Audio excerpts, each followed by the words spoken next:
Assalamualaikum warahmatullahi wabarakatuh. Alhamdulillah, alhamdulillah rabbil alamin. Allahumma salli ala sayyidina Muhammad al-fatih lima ughliq wal khatim lima sabaq nasiril haqq bil haqq wal hadi ila siratikal mustaqim wa ala alihi wa sahbihi haqqa qadrihi miqdaril azim. سبحانك لا علم لنا إلا ما علمتنا إنك أنت العليم الحكيم رب اشرح لي صدري ويسر لي أمري واحلل عقدة من لساني يفقهوا قولي آمين يا رب العالمين. أما بعد, hadirin wal hadirat yang dimuliakan oleh Allah Subhanahu wa taala, semoga Allah Subhanahu wa taala selalu memakmurkan masjid yang mulia ini dengan jamaahnya yang senantiasa istiqamah, 5 waktu insyaallah istiqamah, kajian-kajian di masjid ini insyaallah istiqamah sampai hari kiamat, amin ya rabbal alamin. Alhamdulillah, Allah Subhanahu wa taala masih mentakdirkan kita untuk berjumpa kembali di malam hari ini untuk menghadiri kajian kitab Al-Adhkar karya Al-Imam An-Nawawi. Di situ membahas tentang zikir pada umumnya dan juga secara khusus nanti akan diperinci satu demi satu pelan-pelan sambil kita mencoba untuk memahami, untuk menerka, untuk mengambil faedah, mengambil manfaat yang kelak insyaallah akan senantiasa kita amalkan, ya amin ya rabbal alamin. Alhamdulillah, pertemuan minggu lalu kita sudah membahas tentang bagaimana posisi seorang yang sedang berzikir. Minggu lalu kita sudah bahas, yaitu dianjurkan kalau berzikir itu dalam keadaan duduk khusyuk, menghadap kiblat, menundukkan kepala dengan tenang, tentunya dalam keadaan berwudu. Tapi tidak ada larangan kalau berzikir itu dengan posisi yang lain, entah itu berbaring, berdiri, berjalan, atau seperti apa saja. Tetapi yang lebih utama yaitu duduk menghadap kiblat dan seperti yang kita sebutkan tadi. Intinya seperti itu. Kemudian malam hari ini Al-Imam An-Nawawi mengajak kita untuk membahas lagi. Jadi selain posisi seseorang, keadaan seseorang yang hendak membaca zikir, tentu diperhatikan juga tempatnya, tempat di mana dia membaca zikir. Jadi tidak sembarangan tempat. Kita di sini oleh Al-Imam An-Nawawi diberi prioritas. Yang afdal, yang utama di mana sih kalau baca zikir? Disebutkan di sini beliau Al-Imam An-Nawawi mengatakan Bismillahirrahmanirrahim radhiyallahu anhu wa qala radhiyallahu anhu wa yanbaghi an yakuna al-mawdi'u alladhi yadhkuru fihi khaliyan nadhifan. Pertama, tempat yang dipakai untuk berzikir sebaiknya itu tempat yang bersih, juga tempat yang sepi. Ya, sepi dan bersih. Sepi dalam artian yang mana membuat dirinya itu khusyuk ketika berzikir. Ya, bukan sepi berarti harus di tengah hutan, enggak perlu. Atau di bawah wit beringin, malah kesurupan. Ya, maksudnya apa? Sepi ini, sepi itu tempat yang tidak gampang dilihat orang dan tidak mungkin tidak diganggu oleh orang. Bisa di dalam kamarnya. Kalau misal di rumahnya ada tempat untuk sholat, ruangan untuk sholat, bisa di situ. Atau lebih sempurna lagi di masjid.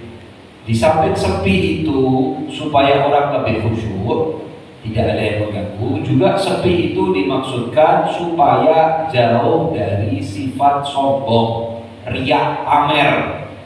Nah, kalau tempat ramai, takutnya nanti di hati kita itu ono ada aja yang bikin kita pamer. cakalan tasbih kita mau dikir. Niatnya awal sudah ikhlas, ikhlas lillahi ta'ala. Nah, ada yang lewat, istri lewat misalnya, istri lewat ya, wah masya Allah, izin pikiran, izin sholawatan. Istri lewat tambah tasbih diangkat-angkat. Subhanallah. Ditakutkan seperti itu, karena kalau sudah seperti itu berarti hatinya nanti terkontaminasi sama penyakit hati yang bernama riya alias pamer ya. Maka itu dianjurkan untuk berzikir itu di tempat yang sepi. Ini kalau zikir sendiri ya, kalau zikir sendirian. Kalau zikir rame-rame ya memang harus rame-rame seperti ini sekarang ya, ngumpul zikiran semua. Insya Allah Allah menjadikan hati kita hati-hati yang ikhlas. Amin ya rabbal alamin. Ikhlas itu juga bukan cuma diusahakan Pak Bu. Ikhlas itu diminta ya. Karena kita ini hamba Allah. Kita ini wayangi Gusti Allah. Jadi mungkin kenapa kok hati kita ini kadang masih ada rasa sombong, ada rasa ujub, ada rasa takabur, ada rasa riya pamer, rasa kepengen dianggap orang, atau terkadang takutnya ada rasa iri dengki dengan orang. Walaupun usaha ben boten pamer ya tetep ono ya Ustaz. Tetep berasa bangga, tetep masalahnya ada usaha. Coba minta sama Gusti Allah, ya Allah, berilah aku keikhlasan. Ya Allah, berilah hatiku ini hati yang penuh rendah hati. Ya Allah, jadikan hatiku ini hati hamba-Mu yang bersyukur. Diminta. Jadi kita ini kekuatan untuk beribadah itu minta sama Gusti Allah. Ya doa, masukkan itu di dalam doa-doa kita. Makanya kata Rasulullah SAW, Rasulullah SAW itu menasihati sahabatnya Sayyidina Mu'adz bin Jabal dengan satu doa yang agung, yang bahkan itu doa jadi modal kita, modal cinta kita kepada Rasulullah SAW. Karena Rasulullah SAW mengatakan kepada sahabatnya Sayyidina Mu'adz bin Jabal radhiyallahu anhu, kanjeng Nabi itu dahulu, ya Mu'adz, inni uhibbu. Wahai Mu'adz, aku ini mencintaimu. I love you ya. Ini supaya kalau saya ngomong I love you kanjeng Nabi. Allahumma sholli ala sayyidina Muhammad. Ya. Kenapa? Rasulullah sebelum memberi doa ini bilang I love you dulu. Bilang ini uhibbuk dulu. Aku mencintaimu.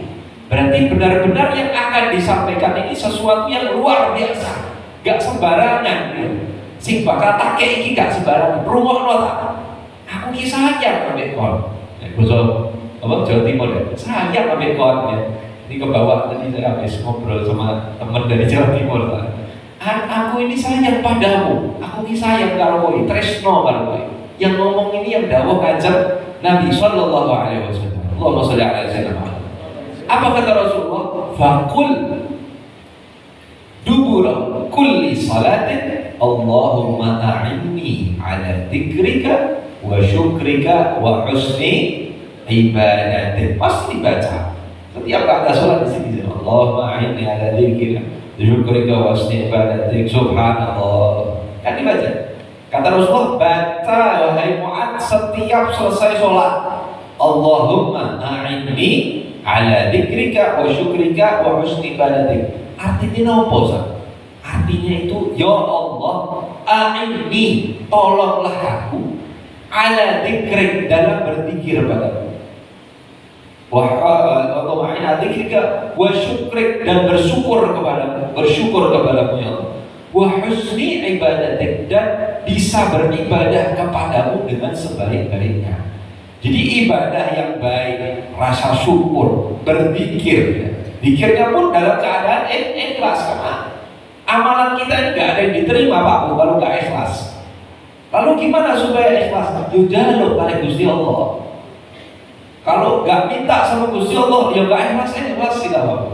Ya, kalau gak minta sama Gusti Allah, gak punya kekuatan kita untuk ibadah. Kalau bukan karena pertolongan Allah, malam hari ini kalau panjenengan gak di sini, mungkin di rumah kumpul sama keluarga, nonton TV, malam minggu di sana, mingguan ya, alun-alun tempat kemana. Tapi alhamdulillah Allah lah yang menggerakkan kaki kita bisa hadir di majelis ini. Allahumma sholli ala sayyidina Muhammad. Alhamdulillah.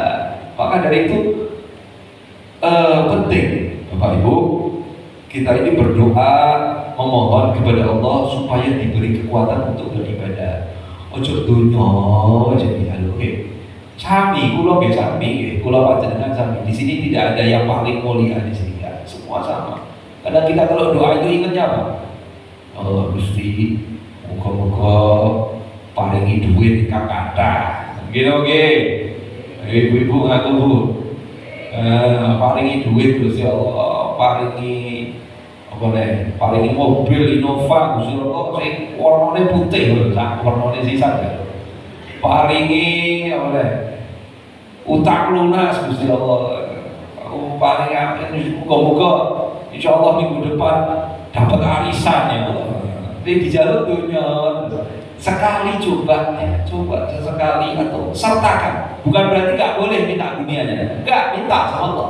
Tetap minta rezeki yang halal, lancar rezekinya. Ya, minta juga selain rezeki, selain masalah dunia, minta kekuatan untuk bisa beribadah dengan sebaik-baiknya, dikaruniai hati yang bersih, hati yang ikhlas, bisa istiqamah, bisa bersyukur kepada Allah Subhanahu wa Ta'ala.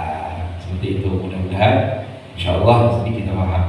Nah, kemudian yang kedua, selain hal yang sepi, diusahakan ketika berzikir itu di tempat yang bersih Bu, nadhif, suci jelas. Kalau suci harus suci.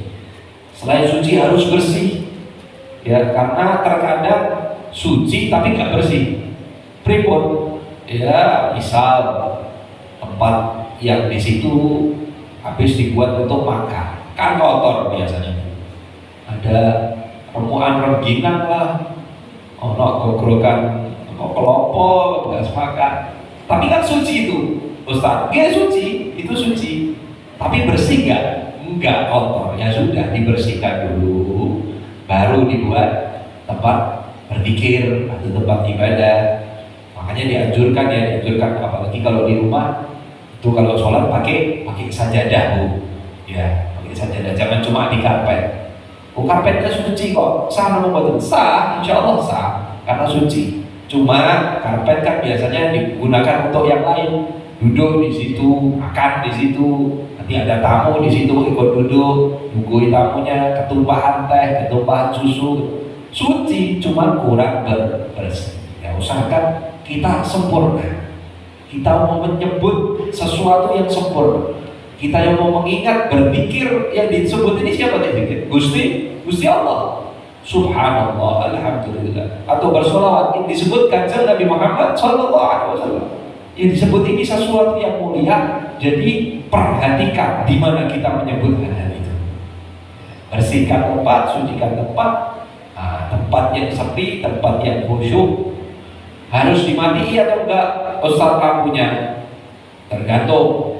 Kalau dimatikan bisa lebih khusyuk, bagus, enggak apa-apa. Tapi ini dipateni lampunya tambah ngantuk, ya jangan. Biasanya dinyalain lampu mati ben. Anu usah pikir berkhusyuk tenanan, ben langsung nyambung ya. Pakai itu 50 bablas ya. Tangi-tangi ada subuh. Maka dari itu penting ya. Penting sih. Tidak perlu sampai mematikan lampu. Cuma kalau memang bisa dengan matikan lampu lebih khusyuk, gak apa-apa. Asal tadi itu jangan sampai terganggu dengan rasa kantuk dan lain sebagainya. Ya, walihada فإنه أعظم في احترام الذكر والمذكور ولهذا مدح الذكر في المساجد والمواضع الشريفة. Dan bahkan maka dari itu ya, para ulama itu orang-orang dahulu, orang-orang soleh itu suka mereka berzikir di mana? Di masjid. Nah, masjid ini tempat mulia dan pasti bersih insya Allah. Di masjid, kemudian di tempat-tempat yang suci. Gak harus di masjid, di mana? Di mushola atau di tempat-tempat mulia, misal majelis taklim, kan nggak harus di masjid. Berzikir di situ, tempat sholat, tempat paling mulianya di rumah, ruangan apa? Oh, ada musholanya, satu ruangan kecil kotak gitu buat sholat. Ya sudah di situ. Itu tempat mulia. Karena seringnya sholat di situ, sering baca Quran di situ, ya harus dikira ya dan terperiksa, jangan di meja makan. Sudah di situ. Lebih utama. Nah, betul. Kemudian waja'a 'anil Imam al-Jalil Abi Maisar radhiyallahu anhu qala la yukarillahu illa fi makanin thayyib. Bahkan salah seorang ulama dari generasi tabi'in, ini muridnya sahabat. Tabi'in itu muridnya Kanjeng Nabi Muhammad SAW. Kalau sahabat muridnya sinten? Muridnya Kanjeng Nabi. Santrine Kanjeng Nabi sahabat. Niki santrine sahabat. Dan termasuk pembesar sahabat. Beliau bernama Al-Imam Abu Maisarah radhiyallahu anhu. Imam Abu Maisarah ini pernah berkata bahwa tidak dianjurkan menyebut nama Allah kecuali di tempat yang thayyib. Tempat thayyib itu adalah tempat yang suci dan bagus, bersih, suci, bersih. Ya, itu tempat thayyib, tidak disebut nama Allah kecuali di situ. Kemudian sedikit lagi dikatakan wa yabghi aydan an yakuna famuhu nadhifan fa in kana fihi taghayyurun azalahu bis-siwak. Ini juga penting. Ya, dianjurkan ketika membaca zikir, berzikir, bersolawat kepada Nabi Muhammad sallallahu alaihi wasallam dan lain-lain, baca rotib seperti ini. Ya, itu dianjurkan supaya mulutnya dalam keadaan bersih pula wangi. Pripun sikatan Bu, Pak, sikat gigi dulu. Ini bukan cuma berzikir Bu, bahkan ketika sholat pun, ketika hendak melaksanakan sholat, karena sholat itu termasuk a'dhamul dzikir. Ya, sholat kan isinya bacaan-bacaan. Sholat itu kan adalah zikir yang paling utama, sholat. Ya, zikir yang wajib itu sholat. Sholat fardu, sholat fardu, sholat sunnah itu diharuskan mulut dari Indonesia, apalagi sholat fardu. Kalau mulutnya itu harus bersih. Jangan setelah makan kerupuk, baru makan kerupuk udang, baunya naudzubillah, kemudian sholat terbesit mujahidin, sama jejere, dan tidak dianjurkan. Bersihkan dulu mulutnya. Bukan haram ya. Oh, lupa Ustaz. Ya sudah kalau lupa, cuma lain kali jangan diulangi. Sikat gigi dulu, biasanya kalau subuh, biasanya bangun subuh atau bangun tahajud, sebelum sholat itu sikat gigi dulu. Sikat gigi pakai odol yang bersih, atau nggak ada sikat gigi pakai siwak ya yang bersih, wangi, baru sholat. Ya, seperti itu. Kemudian dikatakan di sini fa in kana fihi najasah asalaha bil ghusli bil ma. Kalau misal di dalam mulutnya ada najis, contoh najis apa? Ada darahnya, gusinya berdarah atau lidahnya berdarah, ya kumur dulu. Atau di dalam giginya biasa ada sela-selanya ada kotoran bekas makan, ya bekas nasi atau upo, jadi gusi, bersihkan dulu pakai tusuk gigi, dibersihkan ya, bersihkan pakai tusuk gigi, dikeluarkan, dibuang, kemudian sikat gigi, baru sholat, baru zikir atau baca Quran. Yang penting mulut harus dalam keadaan bersih. Nah, mungkin malam ini kita cukup sampai di sini. Insyaallah minggu depan kita akan melanjutkan pembahasan yang lain.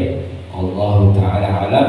Wassallallahu ala sayyidina Muhammadin وعلى آله وصحبه وسلم والحمد لله رب العالمين والسلام عليكم ورحمة الله وبركاته.